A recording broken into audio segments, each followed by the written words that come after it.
representantes do Ministério Público, de órgãos de investigação criminal, os ilustres convidados e as ilustres convidadas. A paz de Cristo esteja com todos.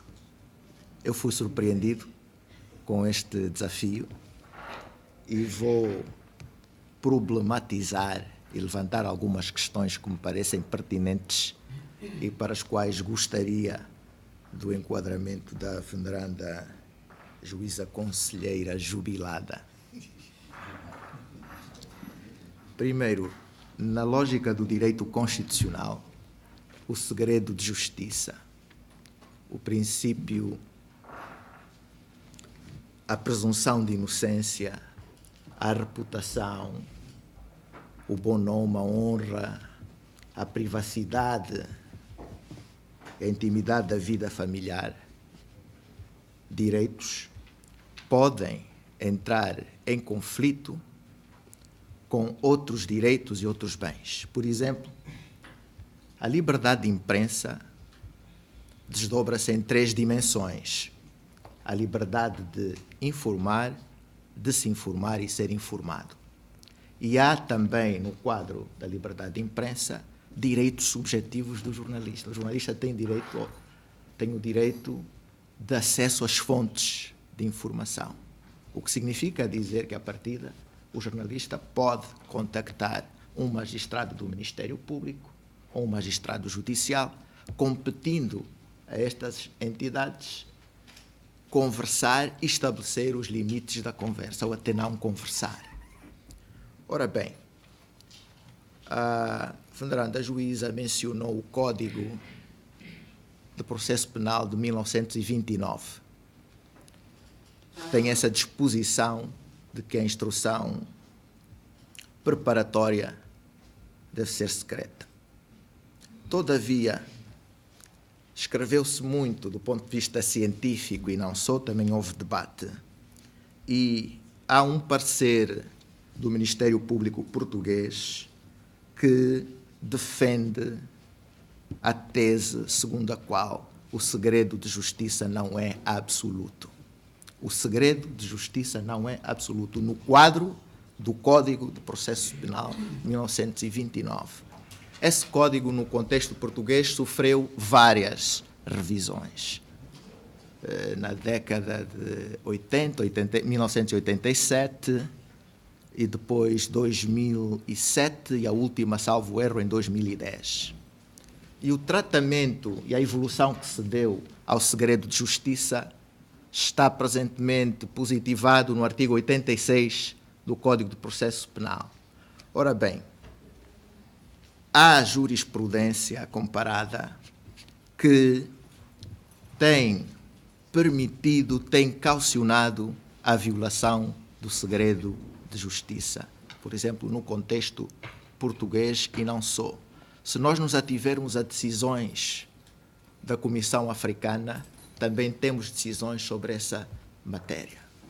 Vou citar 2 exemplos do contexto português em que o Estado português, os tribunais portugueses, condenaram jornalistas por violação do segredo de justiça e eles foram absolvidos pelo Tribunal Europeu dos Direitos do Homem.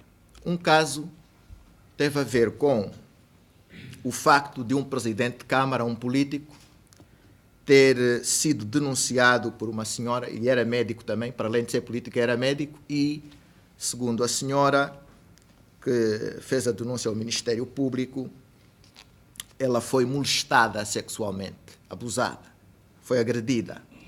E o Ministério Público pura e simplesmente arquivou o processo, sem ter ouvido a senhora, a vítima, e sem ter ouvido o agressor. Houve um recurso para o Tribunal Europeu dos Direitos do Homem e,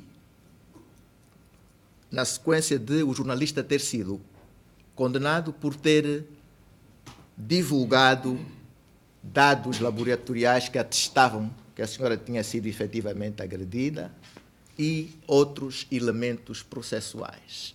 Mas o processo tinha sido arquivado. Ora bem, o Tribunal Europeu de Direitos Humanos absolveu o jornalista com o seguinte argumento. Primeiro, o processo tinha sido arquivado e não houve nenhum prejuízo para a investigação.